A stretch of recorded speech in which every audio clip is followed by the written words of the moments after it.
सी times संवाद के कार्यक्रम में दिनेश भाई हम आपका स्वागत करते हैं। और दोस्तों, हम आपको बता दें कि दिनेश यादव जी कांग्रेस के एक बड़े जुझारू नेता हैं।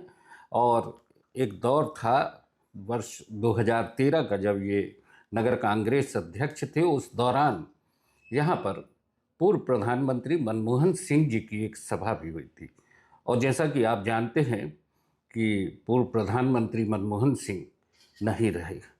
ये कहना बड़ा कठिन होता है, क्योंकि वो एक ऐसे योद्धा थे जिन्होंने अर्थ के क्षेत्र में, अर्थशास्त्र के क्षेत्र में दुनिया के सामने ये साबित कर दिया था कि वे भारत के एकमात्र ऐसे योद्धा हैं जो देश को आर्थिक कमजोरी से बाहर निकाल सकते हैं। और ये 2004-2005 की जो स्थिति थी, जिसमें अमेरिका भी लड़खड़ा गया था, लेकिन भारत उस समय खड़ा रहा था। तो आज की चर्चा में हम मनमोहन सिंह जी के साथ जिस तरीके से आपकी एक मंच साझा किया था, आपने उसको संचालन भी किया था, आप क्या कहना चाहेंगे? मनमोहन सिंह जैसे व्यक्तित्व का चला जाना इस देश के लिए कितना नुकसानदेह है? भारत में मालूम नहीं ऐसा क्या परंपरा बन गई है कि जब व्यक्ति नहीं रहता है तब हमें उसकी खूबियां नज़र आती हैं, जबकि व्यक्ति में अनेक खूबियां होती हैं। मनमोहन सिंह जी इस देश के एक ऐसे सुपुत्र थे, एक ऐसे बेटे थे जिन्होंने बहुत कुछ दिया देश को। सबसे बड़ी चीज़ तो कर्तव्यनिष्ठ, ईमानदार, बड़े से बड़े पदों में रहे, गवर्नर जैसे पदों में रहे। उसके बाद फिर देश के वित्त मंत्री वित्त सचिव भी रहे, वित्त मंत्री भी रहे। उसके बाद कांग्रेस ने इस बात को भांपा, उनकी चीज़ों को उन्होंने इस देश का प्रधानमंत्री बनाया। वो सिर्फ इस बात के लिए कि उनमें कुछ है जो इस देश को मिल सकता था। और आज जहाँ देश खड़ा है या दिखाई दे रहा है, इसमें बहुत बड़ी भूमिका हमारे पूर्व प्रधानमंत्री माननीय मनमोहन सिंह जी की रही है। 2013 में विधानसभा के चुनाव चल रहे थे। मैं उस समय शहर जिला कांग्रेस कमेटी का अध्यक्ष था और उन्होंने यहाँ आके प्रचार कांग्रेस के लिए किया था। स्टेडियम में उनकी सभा हुई थी और उस मंच में को मुझे साझा करने का अवसर ही नहीं मिला, बल्कि संचालन करने का अवसर मिला।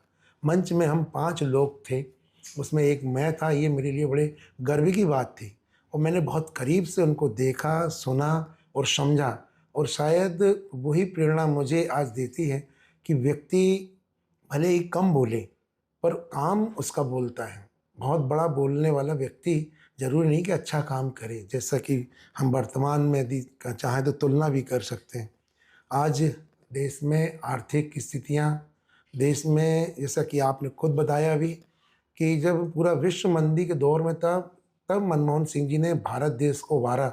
ये छोटी मोटी बात नहीं थी, ये तो एक अर्थशास्त्री ही कर सकता था। और मैं समझता हूँ भारत कितना मान्यता होगा अर्थशास्त्री के रूप में नहीं मानता, पूरा विश्व ने इस बात के लिए मानता है और विश्व भी उनको जानता है। दिनेश भाई, जिस तरीके से, जैसे कि उन्होंने सूचना का अधिकार और राइट टू एजुकेशन, खाद्य सुरक्षा, खाद्य आपूर्ति के बारे में, लोगों को भोजन का अधिकार, बहुत सारी चीज़ें थी। और आधार योजना भी उन्हीं के समय पर लागू हुई थी।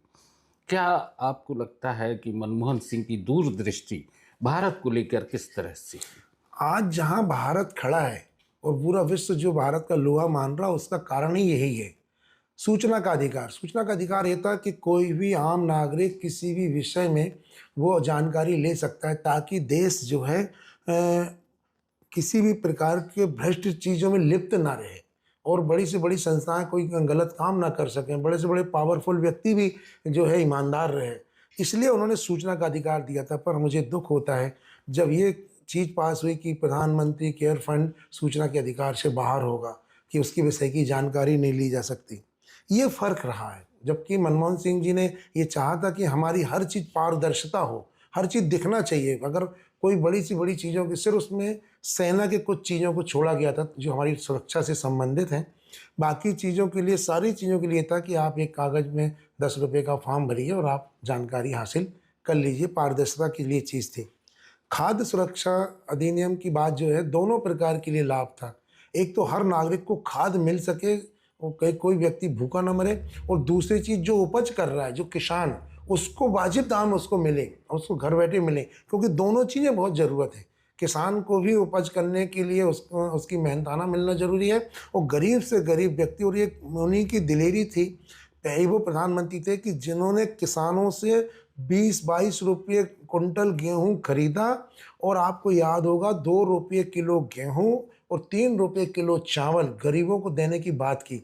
ये अलग बात है कि भारतीय जनता पार्टी की प्रदेश सरकार ने यहाँ 1-1 रुपये दोनों में कम कर दिए, कि 1 रुपये गेहूं में कम कर दिया और 1 रुपये चावल में। तो 1 रुपये बोले गेहूं हम किलो देंगे और 2 रुपये चावल, जबकि 20 और 22 रुपये खरीदने के बाद हमने 2 रुपये गेहूं दिया। 20 रुपये पर किलो में मनमोहन सिंह की सरकार ने ये किया। साथ में किसानों को उस समय 76 लाख करोड़ रुपए कर्ज माफ किए। चारों तरफ किसान आत्महत्या कर रहे थे, कर्ज में डूबे हुए थे। ये हमारे मनमोहन सिंह जी की देन थी। आपने देखा शिक्षा का अधिकार, शिक्षा के अधिकार में गरीब बच्चे बेचारे जो बहुत इंटेलिजेंट थे, परंतु अपने आर्थिक अभाव के कारण पढ़ नहीं पा रहे थे, वो उन्होंने दिया कि नहीं, अगर इंटेलिजेंट बेटा है, बच्चा है, चाहे बेटा हो चाहे बेटियाँ हो, तो उसको सरकार पढ़ाएगी। और ये अधिकार उन्होंने दिया। ऐसे बहुत चीज़ें। मनरेगा को आप क्या समझते हो? आज वर्तमान की सरकार ने बंद कर दिया। मंदी के दौर ने अगर कोई चीज़ देश को संभाल रखा तो मनरेगा ही था। मनरेगा में हमने उस समय आम गांव के 3 लोगों को 100 दिन का रोजगार दिया। मतलब ये सिर्फ अर्थशास्त्री ही कर सकता था कि हम सब अपना सरकार का खजाना सबसे नीचे पंक्ति में फेंकें, और वो होते होते होते होते ऊपर तक आएगा और सारी संचालन व्यवस्था अर्थ से चलेगी। अच्छा दिनेश भाई, एक और बात आती है, उन्होंने मुफ्त में कोई भी चीज़ देने की कोई योजना उस समय शुरू नहीं की थी। वो 10 साल प्रधानमंत्री रहे। पंडित नेहरू और इंदिरा गांधी के बाद कांग्रेस के वो सब सर्वाधिक, माने 10 साल प्रधानमंत्री रहने वाले एक ऐसे व्यक्तित्व रहे कि ये भी कहा जा सकता है कि वो लोगों को काम करने के लिए वो प्रेरित करते थे, उनको हौसला देते थे, युवाओं को भी। एक और बड़ा मुद्दा था कि उन्होंने अमेरिका के साथ एक न्यूक्लियर डील की थी। ये भी भारत के लिए आने वाले समय की एक बड़ी उपलब्धि है। एक छोटा सा वाकया है, सदन में जिस तरह से सुषमा स्वराज उनको घेर रही थी और जिस तरीके से उन पे आरोप लग रहे थे, और उनका वो क्षण शायद आपको भी ध्यान होगा, दर्शकों को भी याद होगा, कि वो खड़े हुए और उन्होंने कहा, माना कि तेरी दीद के काबिल नहीं हूँ मैं, मेरा शौक़ तो देख, मेरा इंतज़ार तो देख। और इतना कहते ही एकदम ज़ोरों से लोगों ने तालियां बजा दी थी और माहौल बिल्कुल शांत हो गया था। आज हम मनमोहन सिंह जी को याद कर रहे हैं। देश का हर नागरिक उनके आर्थिक सुधारों और उनके द्वारा किए गए कार्यों को याद कर रहा है। सी टाइम्स की ओर से हमारी टीम भी उनको श्रद्धांजलि अर्पित करती है और यही कहेगी कि मनमोहन सिंह जैसे व्यक्तित्व इस देश के लिए, न सिर्फ हमारे लिए, आने वाली पीढ़ी के लिए भी एक प्रेरणा का काम करेंगे। उनके किए गए कार्य हमें नई दिशा देंगे। दिनेश यादव जी, आप हमारे सी संवाद कार्यक्रम में आए, बहुत बहुत धन्यवाद। आपका भी धन्यवाद।